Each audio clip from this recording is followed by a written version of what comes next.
প্রিয় ভাইরা, আমি সূরাতুল লুকমান থেকে একটি আয়াত তেলাওয়াত করেছি। সূরাতুল লুকমানের দ্বিতীয় রুকুর তাফসির আজকে আমরা শুনব। কততম রুকুর?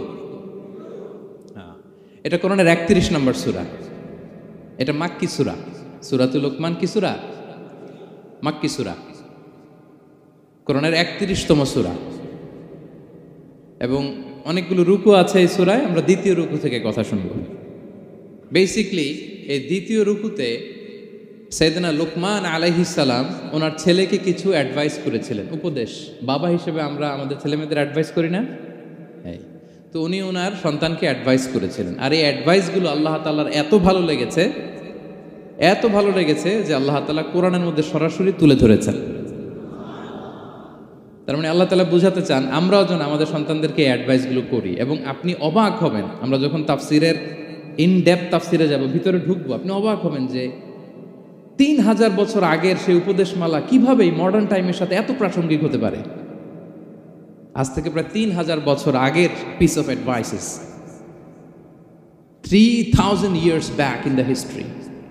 এত আগের উপদেশ, দেখবেন যে মনে হচ্ছে বর্তমান সময়ের জন্য এই উপদেশগুলো আল্লাহ ধরে ধরে কোরআনে তুলে ধরেছেন। তো এই জন্য আমাদের ছেলে মেয়েদেরকে আমরা কি নসিহত করব, এত দিকে তাকানোর দরকার নেই। বাসায় যে সূরা লুকমান খুলবেন, 31তম সূরা, 12 নম্বর আয়াত থেকে 19 নম্বর আয়াত পর্যন্ত, এই 8টা আয়াত আল্লাহ যা বলেছেন আপনি আর ভাবি মিলে সন্তানদেরকে এটা শোনাবেন। গুড ইনাফ, আর কিছু লাগবে। প্রিয় ভাইরা, সন্তান আল্লাহর দেয়া অনেক বড় নেয়ামত। আল্লাহু আকবার। নেককার সন্তান আল্লাহর কাছে চাইতে হয়, চেয়ে নিতে হয়। নবীরা দোয়া করেছেন, রব্বি হাবলি মিনাস সলিহিন, আল্লাহ নেককার সন্তান দেন। হে আল্লাহ, নেককার পুণ্যবান সন্তান দেন। আল্লাহ এমন সন্তান দেন যাদেরকে দেখলে আমাদের চোখ জুড়ায়। রব্বি জাআলনি মুকিমাস সলাতি ওয়া মিন যুররিয়াতি, আল্লাহ আমাকেও নামাজ কায়েমকারী বানান, আমার সন্তানকেও বানান। তো সন্তানের জন্য দোয়া করতে হয়, নেককার সন্তান চাইতে হয়। আপনারা যারা বিয়ে করেছেন এখনো সন্তান পান নাই, আল্লাহ তাআলা আপনাদেরকে অচিরেই এই সন্তান দান করে আপনাদেরকে ধন্য করুক। যারা এখনো বিয়ে করেননি, বিয়ের পরে আল্লাহ তাআলা আপনাদেরকে সন্তান দান করুক। এটা অনেক বড় নেয়ামত, এটা অনেক বড় নেয়ামত, এটা আল্লাহর কাছে চাইতে হয়। তো এই আলোচনাটা সবার সাথে প্রাসঙ্গিক। যারা বাবা তাদের তো লাগবে ইনস্ট্যান্ট, আজকে রাত্রে যেই শোনাইতে পারবেন। যারা বাবা হতে যাচ্ছেন তারাও আগে থেকে জেনে রাখলেন, ওয়েল প্রিপেয়ার্ড। আর যারা এখনো বিয়েই করেন নাই, প্ল্যান করে রাখেন যে এইটা আমি আমার ওয়াইফের সাথে প্ল্যান করে এই নাসিহাগুলো আমার সন্তানদেরকে আমরা শোনাবো। সবাই পড়ুন ইনশাআল্লাহ। এবার প্রশ্ন করি, উত্তর দেন। সূরাটার নাম কি? মাক্কি না মাদানি? কত নম্বর সূরা কোরআনের? 31 নম্বর সূরা। আচ্ছা প্রিয় ভাইয়েরা, কালামুল্লাহ মাজিদে কুরআন আল কারিমে আল্লাহ তাআলা মানুষের নামে মোট 8টি সূরা দিয়েছেন। মানুষের নাম কয়টি? এর মধ্যে 6টি সূরা 6 জন নবীর নামে। 6টি সূরা 6 জন। সূরা হুদ, সূরা ইউসুফ, সূরা ইউনুস, সূরা মুহাম্মদ, সূরা নূহ, সূরা ইব্রাহিম। এই 6 জন নবীর নামে 6টা সূরা। আর মানুষের নামে মোট 8টা, নবীর নামে গেল 6টা, আর রইল কয়টা? 2টা। আল্লাহর প্রিয় ভাজন একজন বান্দা এবং একজন বান্দির নামে আল্লাহ আরো 2টা সূরা দিলেন। আল্লাহর প্রিয় বান্দি মারিয়াম আলাইহিস সালাম, ঈসা আলাইহিস সালামের মা, ওনার নামে একটা সূরা আছে না? কি নাম? সূরা মারিয়াম। আর আরেকটা হচ্ছে এই যে সূরা লুকমান, উনি কিন্তু নবী না। তাহলে আবার বলি, মানুষের নামে আল্লাহ তাআলা কোরআনে কয়টা সূরা দিয়েছেন? 8টি। এর মধ্যে 6টা দিয়েছেন 6 জন নবীর নামে, আর বাকি 2টা আল্লাহর 2 জন প্রিয় বান্দাবান্দির নামে। একটা সূরা মারিয়াম আর একটা সূরাতু লুকমান। তো আমরা শুরুতেই জানবো যে এই লুকমান কে ছিলেন তিনি। লুকমান আলাইহিস সালাম আল্লাহর প্রিয় ভাজন একজন ব্যক্তি ছিলেন, খুব বিজ্ঞ একজন মানুষ ছিলেন, খুব জ্ঞানী প্রাজ্ঞ একজন ব্যক্তিত্ব ছিলেন। দেখতে উনি কালো ছিলেন, কুৎসিত। চামড়াটা কি ছিল? কালো, ব্ল্যাক। তার মানে ব্ল্যাক হইলেই কাউকে ছোট করা যাবে না। কাজী নজরুল বড় সুন্দর লিখেছেন, কালো আর ধলো বাহিরে কেবল, ভিতরে সবাই সমান রাঙ্গা। কেটে দিলে রক্তের রং, যে কালো রঙের তার রক্ত, যে ধবধবে সাদা তার রক্ত লাল। তাহলে ব্ল্যাক হইলেই কাউকে ছোট করা চলবে না। সাইয়েদনা লুকমান আল হাকিম কুৎসিত বর্ণের একজন মানুষ ছিলেন, খাটো একজন মানুষ ছিলেন। কোথায় থাকতেন? মিশর, সুদান, ইথিওপিয়া, যেটা আগের নাম ছিল হাবাসা, এই রিজিয়নে। কেউ কেউ বলেছেন মিশরের কোন একটা এলাকায়, কেউ সুদান, কেউ ইথিওপিয়া। তো রিজিয়নটা কাছাকাছি। কি করতেন? কোন কোন মুফাসসির বলেন তিনি দর্জি ছিলেন, দর্জি। কেউ কেউ বলেন তিনি ছিলেন কানা নাজ্জারান, নাজ্জার মানে কাঠমিস্ত্রি ছিলেন। আবার কোন কোন মুফাসসির বলেন তিনি ছিলেন রাইল গানাম, মেষ পালক। বেশিরভাগ তাফসিরে এসেছে তিনি মেষ পালক ছিলেন, ছাগল চড়াতেন, যেটা নবীদের পেশা ছিল, দায়িত্ব ছিল। ওনারা ছাগল চড়াতেন শুরুর দিকে। তো লোকমান হাকিম তিনিও ছাগল চড়াতেন এবং তিনি দাস ছিলেন, মুক্ত জীবন তার ছিল না। তিনি একজন মনিবের আন্ডারে তার ছাগলগুলো মরুভূমিতে যেয়ে কি করতেন? চড়াতেন। মজার ব্যাপার হচ্ছে, সারা দুপুর, সারা বিকেল, সারা দিন ছাগল চড়িয়ে আসার পরে লোকমান যখন বাসায় ফিরে আসতো, তখন এলাকার লোকজন সবাই লোকমানের কাছে জড়ো হতো, আর উনি তাদেরকে তার প্রজ্ঞা, তার বিজ্ঞচিত কথাগুলো শেয়ার করতেন, শোনাতেন, এগুলো বলতেন। তো এগুলো দেখে লোকমানের মালিক অবাক, কিরে আমার কাছে এলাকার কেউ আসে না, কিন্তু আমার দাস দেখতে কুৎসিত কালো, এই লোকমানের কাছে সবাই এসে ঘিরে থাকে, কি ওর কাছে কি পায়, কি আছে ওর কাছে? তো শ্রোতাদের কয়েকজনকে ডেকে বলল, ঘটনা কি? তোমরা সবাই লোকমান সন্ধ্যাবেলায় ফিরে আসলে তার পাশে জড়ো হও কেন, কি পাও? তো তারা বলল, আপনার দাস লোকমান, এটা সে সাধারণ কোনো মানুষ নয়, সে অসাধারণ মানুষ। সে এমন কথা বলে, এগুলো শুনলে জীবন পাল্টে যায়। সুবহানাল্লাহ বিহামদিহি। মালিক বলে, ঘটনা কি? আমি ওর মালিক, কই কোনোদিন তো এরকম ওর সাথে কোনো কনভারসেশনে যাই নাই, কথা হয় নাই, আমি তো শুনি নাই, দেখি আজকে চেক করে দেখি কি ওর এত বিজ্ঞতা, এত জ্ঞান, এত প্রাজ্ঞতা কিসের, দেখি। তো আজকে সন্ধ্যাবেলায় ফিরছে, উনি বলতেছে, ইয়া লোকমান ইযবাহ লানা শাতান, একটা ছাগল জবাই করো, ওয়া আখরিজ মিনহা আতিয়াবা মুদগাতাইন, এবার এই ছাগলের সবচেয়ে শ্রেষ্ঠ দুইটা অঙ্গ কেটে নিয়ে আসো, যাও। ফাআখরাজাল লিসান ওয়াল কলব, লোকমান যে ছাগল জবাই করে ছাগলের জিহ্বাটা আর কলব, হার্ট, এই দুইটা কেটে নিয়ে আসছে, বলছে এই দুইটা শ্রেষ্ঠ। বলছে আচ্ছা ঠিক আছে। মালিক আবার বলল, ওয়াযবাহ লানা শাতান উখরা ইয়া লোকমান, যাও আরেকটা জবাই করো, ওয়া আখরিজ মিনহা আখবাসা মুদগাতাইন, এবার সবচেয়ে নিকৃষ্ট দুইটা অঙ্গ ছাগলের কেটে নিয়ে আসো, যাও দেখি তো। ফাআখরাজাল লিসান ওয়াল কলব, সে আরেকটা ছাগল জবাই করে আবার জিহ্বা আর হার্ট, কলব কেটে নিয়ে আসছে, বলছে এই যে এটা সবচেয়ে নিকৃষ্ট। তো মালিক বলে, মা হাযা ইয়া লোকমান, মা লাকা ইয়া লোকমান, ঘটনা কি লোকমান? শ্রেষ্ঠ দুটো অঙ্গ কাটতে বললাম, জিহ্বার কলিজা হৃদয় কেটে নিয়ে আসলা, বললাম সবচেয়ে নিকৃষ্ট দুটো অঙ্গ কাটো, আবার জিহ্বার এটা কেটে নিয়ে আসলা। তো লোকমান বলতেছে, জিহ্বা আর হৃদয় যদি শ্রেষ্ঠ হয়, কলব যদি শ্রেষ্ঠ হয়, এর চেয়ে শ্রেষ্ঠ অঙ্গ আর হতে পারে না। আর জিহ্বা আর কলব যদি খারাপ হয়, মানুষের মুখ আর হৃদয় যদি খারাপ হয়, এর চেয়ে নিকৃষ্ট অঙ্গ আর হতে পারে না। সে তো অবাক, তাই তো? সে চিন্তা করে দেখে, তাই তো, এই মুখ দিয়ে মানুষ ভালো কথা বলে, সত্যের পায়গাম পৌঁছায়, মানুষের কল্যাণের জন্য ডাকে, জিকির করে, তাসবিহ পড়ে, কোরআন তেলাওয়াত করে, তখন তো এই জিহ্বা শ্রেষ্ঠ। আবার এই জিহ্বা দিয়ে যখন সে সমালোচনা করে, গীবত করে, শেখায়াত করে, অন্যকে গালি দেয়, কটু কথা বলে, তখন তো এই জিহ্বাটাই নিকৃষ্ট, ঠিক কিনা? আবার এই হৃদয় দিয়ে, এখানে সিনায় যখন আল্লাহর জিকির বসায়, এই হৃদয় দিয়ে মানুষের কল্যাণের কথা চিন্তা করে, সত্যের কথা চিন্তা করে, তখন তো এটা সবচেয়ে ভালো। আবার এই হৃদয়ে যদি অন্যের ব্যাপারে হিংসা পুষে রাখে, এই হৃদয়ে যদি সে নিজের ব্যাপারে হাই স্টিম, অহংকার পুষে রাখে, তাইলে হৃদয়ের চেয়ে খারাপ অঙ্গার হতে পারে।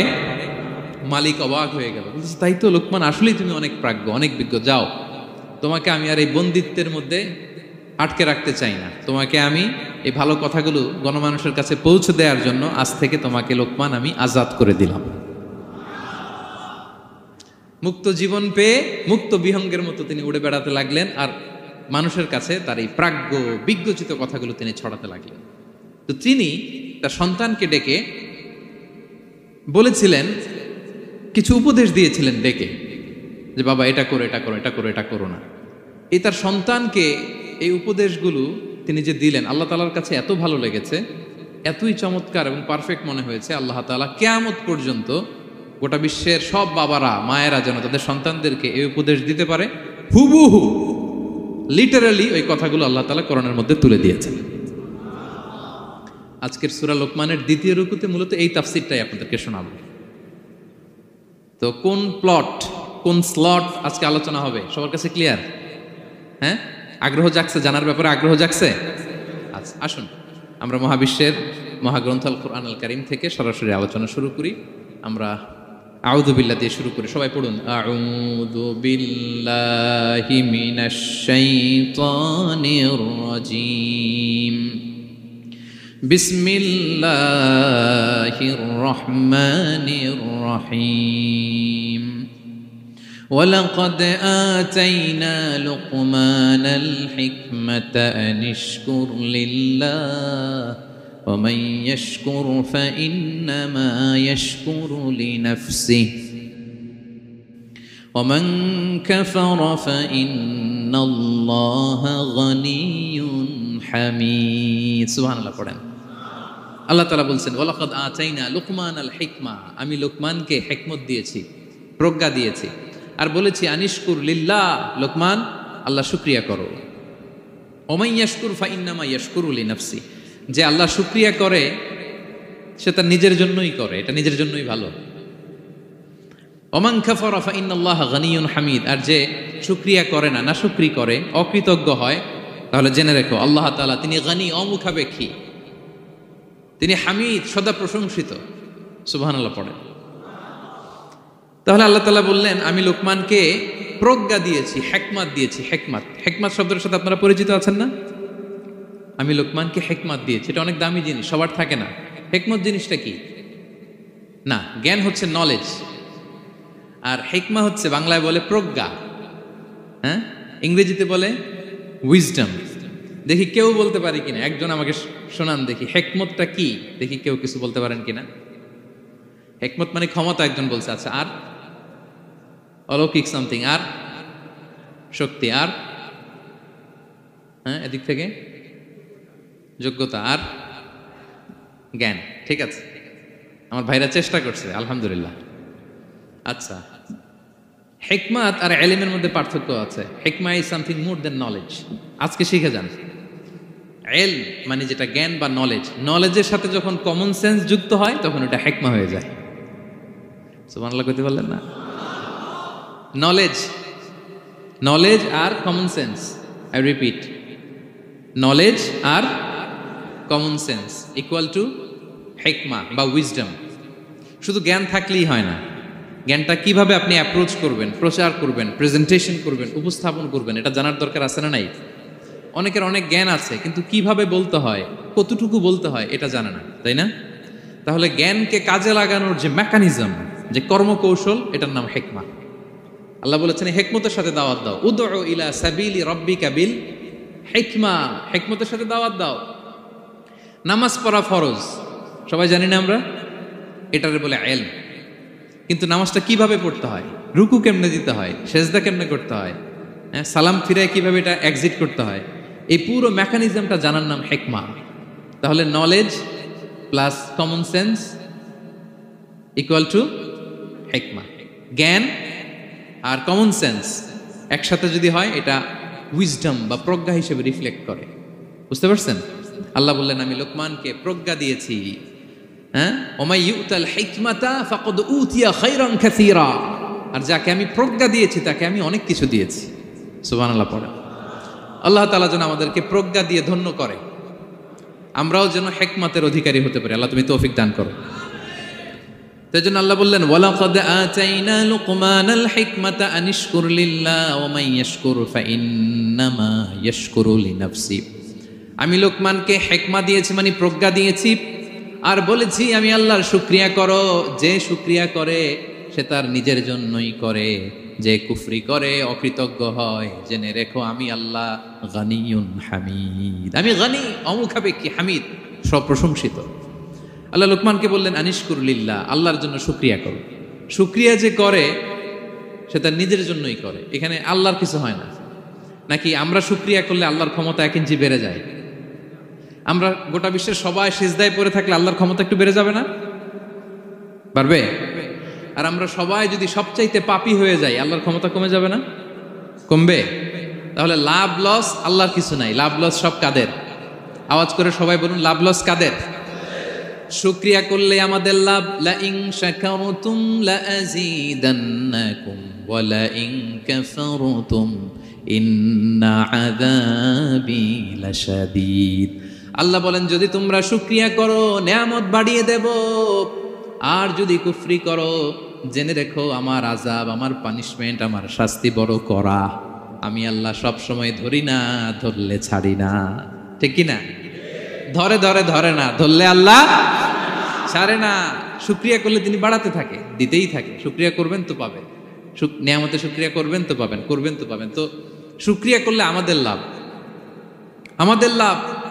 হাদিসে কুদসিতে আল্লাহ বলেছেন, এই বানি আদম সবাই মিলে, হ্যাঁ, আলা আতকা কলবি রাজুলিন ওয়াহিদ, তোমরা যদি সবাই সবচেয়ে মুত্তাকি হয়ে যাও, ইবাদতে লুটিয়ে পড়ো সবাই, আমার কিচ্ছু পারবে না। আর তোমরা সবাই যদি আফজারি কলবি রাজুল ওয়াহিদ, সবচেয়ে নিকৃষ্ট আত্মার মানুষ হও, পাপাচারে ডুবে যাও, আমি আল্লাহর ক্ষমতার 1 ইঞ্চিও কমবে না। তাহলে শুকরিয়া করলে কাদের লাভ? সেটাই আল্লাহ বললেন, শুকরিয়া করলে তোমাদের লাভ। ওমান কাফারা ফা ইন্নাল্লাহা গানিয়্যুন হামিদ। তিনি অমুখাপেক্ষী, অমুখাপেক্ষী, তিনি কারো কাছে ঠেকা না, কিন্তু আমরা তার কাছে ঠেকা। ঠিক কিনা? আমরা বিপদে পড়লে কার কাছে চাই? আল্লাহ কারো কাছে চায়? আমাদের ফরিয়াদ আমরা কার কাছে জানাই? আল্লাহর কি কারো কাছে ফরিয়াদ জানানো লাগে? তিনি গানিয়্যুন হামিদ, অমুখাপেক্ষী, কারো প্রতি তিনি মুখাপেক্ষী নয়।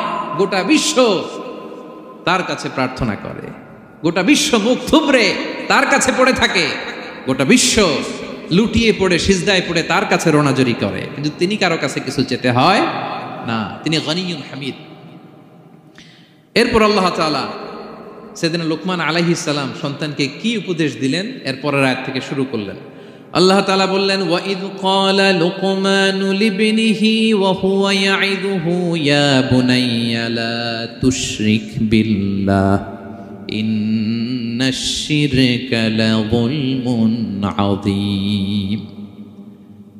আল্লাহ বললেন, স্মরণ করুন সে সময়ের কথা যখন লোকমান তার সন্তানকে বলেছিল, কি অবস্থায়? ওয়া হুয়া ইয়াইদুহু, ওয়াজ করতেছিল, ছেলেকে নাসিহাত করতেছিল, কাউন্সেলিং করতেছিল। ফ্যামিলিতে এটা খুব জরুরি, নাসিহা করা, একে অপরকে উপদেশ দেয়া। কারণ আর দ্বীনু আন নাসিহা, দিন মানেই কল্যাণ কামনা করা, দিন মানেই অন্যকে কি দেয়া? উপদেশ দেয়া, নাসিহা দেয়া। এটা যেন আমরা দেই। এজন্য ফ্যামিলি কাউন্সেলিংটা জরুরি। নিজেই হুট করে সব সিদ্ধান্ত নেবেন না। আপনার স্ত্রীর সাথে পরামর্শ করুন, আপনার সন্তানদের সাথে পরামর্শ করুন। দেখেন সাইয়েদনা ইব্রাহিম আলাইহিস সালাম, তিনি স্বপ্নে দেখলেন তিনি ইসমাইলকে জবাই করতেছে। এটা দেখেই ডিরেক্টলি জবাই করতে উদ্যত হলেন না, তিনি ছেলেকে বললেন, ফানজুর মাযা তারা ইন্নী রাআইতু ফিল মানামি আন্নী আযবাহুক। ইসমাইল, আমি স্বপ্নে দেখেছি যে আমি তোমাকে কি করছি? জবাই করছি। ফানজুর মাযা তারা, what's your opinion about it, what do you think about it. এবার বলো তোমার অপিনিয়ন কি, তুমি কি ভাবছো? আমি দেখেছি তোমাকে জবাই করছি, তোমার অপিনিয়ন বলো। দেখেন, যেমন বাবা তেমন ছেলে, বাপ কা বেটা সিপাহী কা ঘোড়া, কুছ না হতো থোড়া থোড়া। সুবহানাল্লাহি বিহামদি। যেমন বাবা তেমন ছেলে। ছেলে বলে, ইয়া আবাতি ফাআল মা তুমার, বাবা আপনি যা দেখেছেন তাই করেন। সাতাজিদুনি ইনশাআল্লাহু মিনাস সাবিরিন, আপনি অচিরে আমাকে ধৈর্যশীলদের অন্তর্ভুক্ত পাবেন। আল্লাহু আকবার।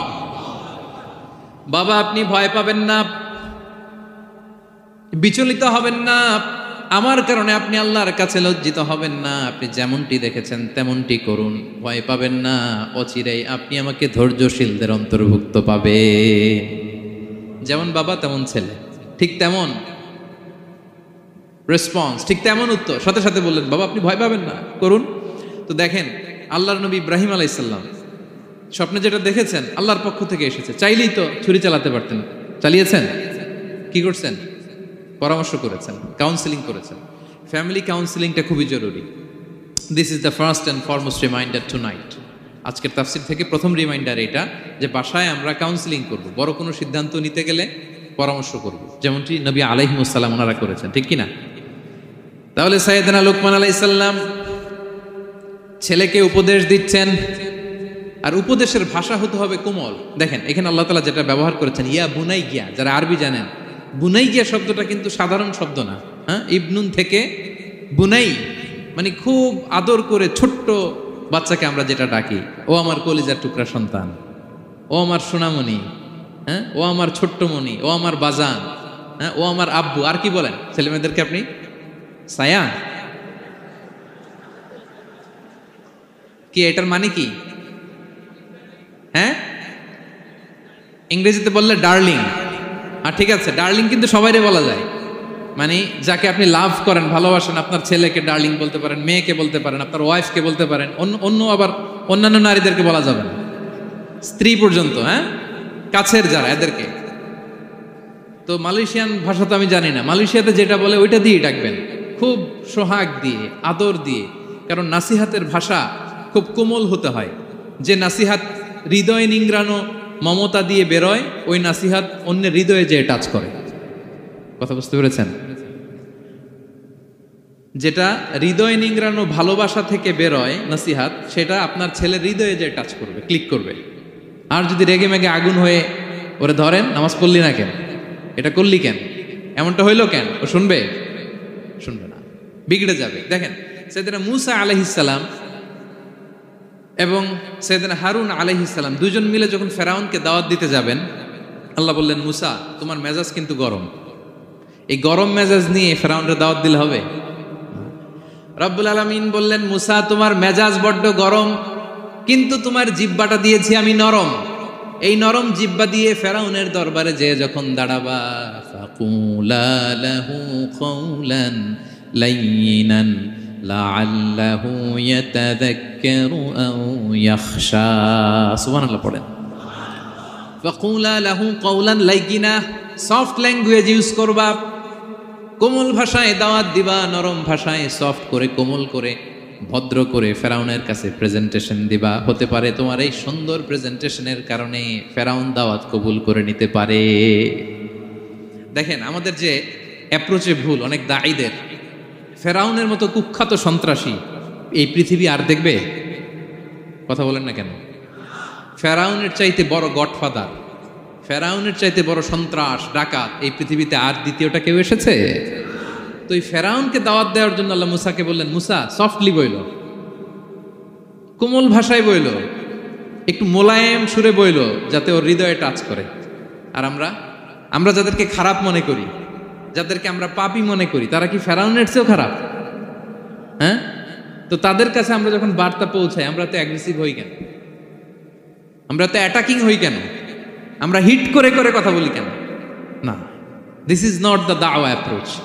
এইভাবে দাওয়াত দিলে সেই দাওয়াত কোনো ফল বয়ে আনবে না। তো দেখেন আল্লাহ বললেন, ওয়াইদ ক্বালা লুকমানু লিবনিহি ওয়া হুয়া ইয়াইদু, স্মরণ করুন সে সময়ের কথা যখন লোকমান তার ছেলেকে বলেছিল, ওয়াজ করে, উপদেশ দিয়ে, নাসিহা করে, ইয়া বুনাইয়া, ও আমার কলিজার টুকরা সন্তান, ও আমার সোনামণি।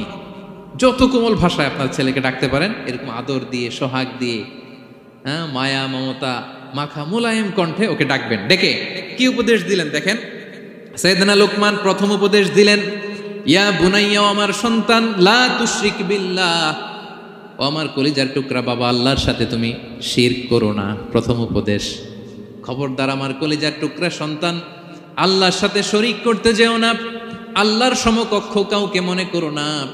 আল্লাহকে যেমনি বড় মনে করো, আল্লাহকে যেমনি রিজিক দাতা মনে করো, আল্লাহকে যেমনি পালন কর্তা মনে করো, গোটা বিশ্বের কোন সৃষ্টিকে এমন মনে করো না। লা তুশরিক বিল্লাহ, শিরক করো না। প্রথম অ্যাডভাইস দেখেন, প্রথম অ্যাডভাইসটা অনেক গুরুত্বপূর্ণ, সবচেয়ে জরুরিটা আগে বলতে হয়। কি বলেন? আগে বলতেছে লা তুশরিক বিল্লাহ, ও আমার সন্তান, আল্লাহর সাথে শরীক করো না, কারণ ইন্না শিরকা লা যুলমুন আযীম, আল্লাহর সাথে শিরক বড় পাপ, এটা হচ্ছে যুলমুন আযীম, অনেক বড় জুলুম, এটা মহাপাপ, এটা অনেক বড় জুলুম। শিরকের চাইতে বড় জুলুম আর হতে পারে? শিরকের চাইতে বড় জুলুম আর হতে পারে? কারণ এই জুলুম আপনি সৃষ্টি হয়ে করতেছেন কার প্রতি? বুঝে থাকলে উত্তর দেন। এই জুলুম আপনি সৃষ্টি হয়ে কার প্রতি করতেছেন? আল্লাহর প্রতি। জুলুম কারে বলে দেখি, কে বলতে পারে? অত্যাচার আর মানুষের হক নষ্ট করা, মাশাআল্লাহ অনেক চমৎকার, এটা জুলুম। তার মানে অধিকার নষ্ট করা, কি বলেন? অধিকার হরণ করা, এটা হচ্ছে জুলুম। ইনসাফ বিরোধী কাজ করা, এটা জুলুম। এই যে আল্লাহ তাআলা আমাদের সৃষ্টি করলেন, অস্তিত্বহীনতা থেকে তিনি আমাদের অস্তিত্ব দিলেন, আমাদেরকে রিজিক দিলেন, নেয়ামত দিয়ে আমাদেরকে ধন্য করলেন, তো আল্লাহ তাআলার অধিকার ছিল না যে তাকেই আমি সিজদা দিব? এটা তার অধিকার। এটা কার রাইট? আমরা হিউম্যান রাইটস নিয়ে কথা বলি, অ্যানিমাল রাইটস নিয়ে কথা বলি, উইমেন রাইটস নিয়ে কথা বলি। ইবাদতের অধিকারী তিনি, এটা তার অধিকার। তার জন্য আমরা সিজদায় লুটিয়ে পড়বো। তো এই সিজদা আপনি ওদিকে না দিয়ে যদি মাজারে দেন, আল্লাহর অধিকার নষ্ট করছেন না? কথা বলেন, এটা ইনসাফ হইছে? যিনি রিজিক দিল, যিনি সৃষ্টি করলো, যিনি নিয়ামত দিল, তার ইবাদত না করে আপনার মতো আরেকটা সৃষ্টির সামনে আপনি এরকম নমস্ত নমস্ত গান, এটা তার অধিকার হরণ হয়েছে না? এটা ইনসাফ বিরোধী হয়েছে না? এজন্য আল্লাহ বলেছেন ইন্না শিরকালা যুলমুন আযীম। শিরকে সবচেয়ে বড় জুলুম বলার কারণ কি? কারণ আপনি সৃষ্টি হয়ে স্রষ্টার উপর জুলুম করেছেন। এর চেয়ে বড় জুলুম আর হতে পারে? এজন্য সাইয়েদনা লুকমান আলাইহিস সালাম বললেন, ইয়া বুনাইয়া লা তুশরিক বিল্লাহ, ও আমার কলিজার টুকরা সন্তান, খবরদার খবরদার, কশিনকালেও আল্লাহর সাথে শিরক করবে না। কারণ শিরক হলো সবচাইতে বড় জুলুম, সবচেয়ে বড় পাপ, সব পাপের বাপ। এর নাম হচ্ছে শিরক। এর চেয়ে বড় পাপ হতে পারে? পাপের জগতে যদি র্যাঙ্কিং করেন, নাম্বার ওয়ান সবাই সবাই নাম্বার ওয়ান। আল্লাহ সব মাফ করে দেয়, সব গুনাহ তিনি ক্ষমা করে দেয়, সব পাপকে তিনি চাইলেই মোচন করে দিতে পারেন, শুধুমাত্র কেবলমাত্র শিরকের গুনাহ ছাড়া। ঠিক কিনা? ইন্নাল্লাহা লা ইয়াগফিরু আন ইউশরাকা বিহি ওয়া ইয়াগফিরু মা দুনা যালিকা লিমান ইয়াশা। আল্লাহ তাআলা চাইলে সব গুনাহ তোমার ক্ষমা করে দিতে পারেন, কেবলমাত্র শিরকের গুনাহ ছাড়া। এটা ক্ষমা করে না, কারণ এইটা আল্লাহকে অপমান করার শামিল। ঠিক কিনা? আল্লাহর উদাহরণ বাদ দেই, আপনার বস যে আপনাকে খুব ভালোবাসে, যে আপনাকে স্যালারির বাইরেও আরো অনেক কন্ট্রিবিউশন করে, টাকা দেয়, আদর করে, এই সুবিধা দেয়, ওই সুবিধা দেয়, আপনি উনারে শ্রদ্ধা না দেখাইয়া এই শ্রদ্ধা আপনি অন্যদের দেখান, কিন্তু উনারে শ্রদ্ধা করেন না, উনি এটা মেনে নিবে? কথা বলেন। যে আল্লাহ আপনার জীবন দিলেন, রিজিক দিলেন, সব দিলেন, গোটা জগৎটাই তো তা, সব দেওয়ার পরেও সিজদা যে আপনি কোথায় দেন? হ্যাঁ, মাজারে, দরগায়, বাবার কাছে। এরকম আছে না নাই? হ্যাঁ, আমাদের এখানে কেউ নাই। হ্যাঁ, দেশে গেলে এরকম মাজারে যে মানত টানত করেন নাকি? হ্যাঁ, মানত করেন?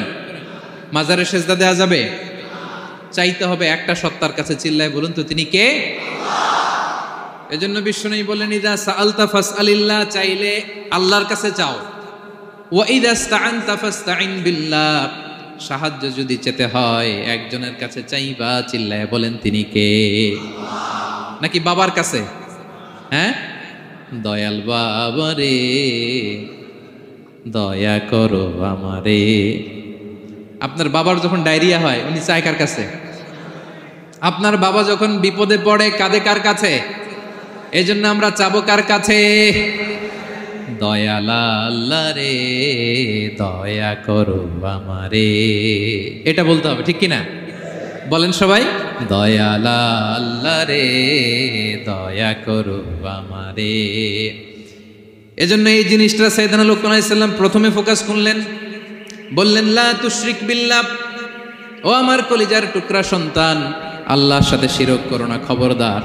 আল্লাহর সাথে কাউকে সমকক্ষ মনে করবা না, কারণ ইন্না শিরকা লা যুলমুন আযীম, শিরিক হলো সব চাইতে বড় পাপ, মহা জুলুম।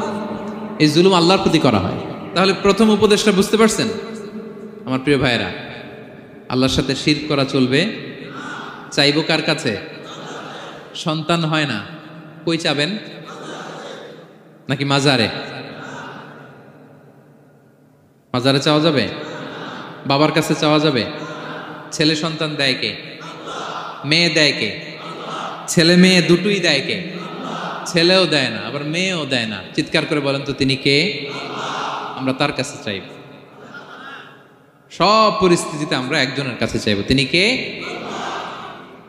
আবার রব্বুল আলামিন বিশ্বনবীকে জানিয়ে দিলেন, ও নবী শোনো শোনো, তোমার আগে সব নবীকে আমি জানিয়ে দিয়েছি, লা ইন আশরাকতা লা ইয়াহবাতান্না আমালুকা ওয়া লা তাকুনান্না মিনাল খাসিরিন। তুমি যদি আল্লাহর সাথে কাউকে শিরক করে ফেলো, তোমার সব আমলগুলো বাতিল হয়ে যাবে, কিয়ামতের ময়দানে তুমি হবা খাসিরিন, ক্ষতিগ্রস্ত, কিছুই থাকবে না। কিয়ামতের ময়দানে তুমি হবা হাই হাই কোম্পানির ম্যানেজার। যদি শিরক করো তোমার আমল বাতিল, খবরদার। কিয়ামতের দিন তুমি হাই হাই করবে, অভাগা দুর্ভাগা হয়ে উঠবে। এজন্য শিরককেও আমরা না বলে দিব। শিরকের সাথে আমাদের কোনো সম্পর্ক আছে? জোরে বলেন। গুরুত্বপূর্ণ পয়েন্ট। এজন্য ছেলেকে আগে বলল, বাবা খবরদার শিরক করো না। আবার হাদিসে কুদসিতে রব্বুল আলামিন বলেন, গোলাম কিয়ামতের কঠিন ময়দানে গোটা জমিন পরিমাণ গুনার বোঝা নিয়ে যদি তুমি আমি আল্লাহর দরবারে হাজির হয়ে যাও, আর ওই গুনার বোঝার মধ্যে যদি শিরকের গুনাহ না থাকে, আমি আল্লাহ গোটা জমিন পরিমাণ ক্ষমার বস্তা নিয়ে তোমার কাছে হাজির হয়ে যাব। কথাটার ওজন দেখছেন? জমিন পরিমাণ গুনাহ নিয়ে আসছো আমার কাছে কিয়ামতের দিন। ওই গুনার মধ্যে অনেক ধরনের গুনাহ, নামাজ পড়ো নাই, রোজা রাখো নাই, এই করছো সেই করছো, কিন্তু এই গুনার বিশাল পৃথিবী পরিমাণ গুনার বোঝার মধ্যে শিরকের গুনাহ নাই। তাহলে আমি আল্লাহ এই দুনিয়া পরিমাণ ক্ষমার বোঝা নিয়ে তোমার কাছে চলে আসবো। শিরক করা যাবে? তাহলে প্রথম উপদেশ দিলেন, হে আমার কলিজার টুকরা সন্তান, শিরক করো না, শিরক করো না। আমার ভাইয়েরা, আমার কলিজার টুকরা ক্লাঙের ভাইয়েরা, সন্তানদেরকে এই শিরকের ব্যাপারে, শিরকের ভয়াবহতার ব্যাপারে আপনাকে জানাতে হবে। It's your duty. আপনি শুধু বাবা হইলেই চলবে না, আপনার ছেলে মেয়ে কোন পথে চলবে এটা আপনাকে ঠিক করে দিতে হবে। ওরা এখন ছোট, ছোট থেকে যদি এই তাকওয়ার সফটওয়্যারকে ইনস্টল করে দেন, ওই সফটওয়্যার দিয়ে তার জীবন চলবে, ঠিক কিনা? হ্যাঁ, ওরা যখন ছোট থাকে কাদা মাটির মতো থাকে। কাদা আর মাটিকে যেমন ডিজাইন করতে মনে চায় করা যায় না? একই কাদা মাটি দিয়ে বল বানানো যায়, ঘর বানানো যায়, পুতুল বানানো যায়, ওই এটা বানানো যায়, অনেক কিছু বানানো যায়। কিন্তু এটা যখন শুকিয়ে শক্ত হয়ে যায়, আর কিছু করা যায়? হ্যাঁ, আমাদের আঞ্চলিক ভাষায় বলে কাঁচা না নোয়ালে বাস, পাকলে করে। ছোটবেলা থেকেই now this is the high time ওদেরকে এডুকেট করার, এখন মোক্ষম সময়। এটা আপনার রেসপন্সিবিলিটি, বাবা হিসেবে করতেই হবে। নতুন প্রজন্মকে আমাদের বাঁচাতেই হবে, ঠিক কি না?